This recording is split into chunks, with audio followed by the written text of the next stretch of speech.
Yeah. May dilis. May tahong na may kangkong, tilapia with emperador lights, suka, lagyan ko pa. Ay nag-aalok daw ng pusait. So bumili tayo ng pusait. Ayan o.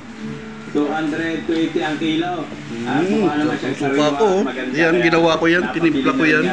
Timplado yan. Sariling gawa. Gawin po natin stir fry with bell pepper at mushroom. Kung nagsasawa na po ko sa ginat at adobo, ito subukan nyo naman po aring ating recipe na gagawin. Stir fry with bell pepper and mushroom. So una po natin gawin ay linisin muna natin yung pusay at ating gagawin natin, tatanggalin natin yung tinta. Hindi ako magbuha. Muna ako. Linisin po natin ang pusay. Pahinsya na kayo sa ingay at mayroong nagpapaulas sa kapitbahay. Nagpapaulas ako. Ano? Okay na. Nagpuputo yata ng puno dito sa aming kapitbahay.